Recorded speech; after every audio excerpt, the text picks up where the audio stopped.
Bonjour tout le monde, j'espère que vous allez très bien. Ce vidéo va occuper 3 modes distincts de reproduction animale.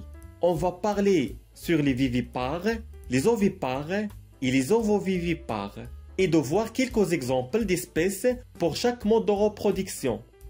Je souhaite que cette présentation vous a aidé à comprendre ce sujet. À part ça, comme d'habitude, je vous invite de devenir un membre de notre grande famille en cliquant sur le bouton abonner ici pour recevoir toutes les nouveautés de la chaîne qui est toujours en relation avec la biologie.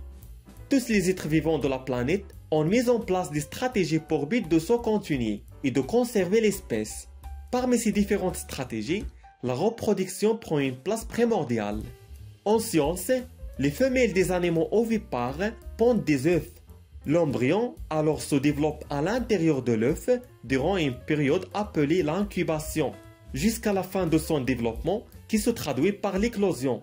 Ils peuvent être fécondés par le mâle lors d'un accouplement comme les oiseaux par exemple, qui possèdent des œufs durs, ou après la ponte comme certains poissons, ou les grenouilles qui possèdent des œufs mous. À la seule exception de marsupiaux, chez les animaux vivipares, les petites se développent et grandissent dans le corps de sa mère au cours d'un développement embryonnaire jusqu'à la naissance. La gestation se dure jusqu'à 22 mois chez certains mammifères tels que l'éléphant ou quelques semaines chez les lapins par exemple. Dans ce cas, la mère fournit la protection, la nutrition et l'oxygène pour les embryons. Ils en sortent vivants et surtout entièrement formés. Ce sont souvent des mammifères. On trouve également une troisième catégorie, les ovovivipares, qui sont un mélange des deux modes. La moitié ovipare et vivipare.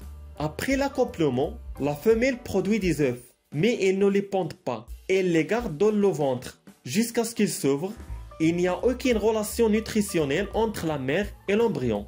Le petit trouve dans l'œuf de quoi se nourrir et il n'y a alors pas de cordon ombilical entre la femelle et l'embryon qui va relier le petit à sa mère durant la vie de fœtus. La vipère ou les bois sont des ovovivipares. Il doit savoir qu'il existe un cas très exceptionnel pour les hippocampes. Les œufs sont incubés et éclosent dans le ventre du mâle. Notez bien, les requins sont la seule espèce qui compte dans ces ranges des ovipares, des vivipares et des ovovivipares. Les requins bleus sont vivipares, tandis que les requins tapis sont ovipares.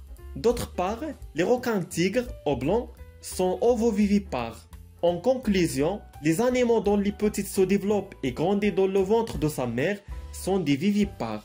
Si les petites se forment dans un œuf, les animaux sont des ovipares. Certains animaux unissent les deux modes de reproduction et forment des œufs sans les pondre. Les petites éclosent à l'intérieur du corps de la femelle, comme 99% des cas, ou des mâles, comme nous l'avons dit. On parle ici sur les ovovivipares.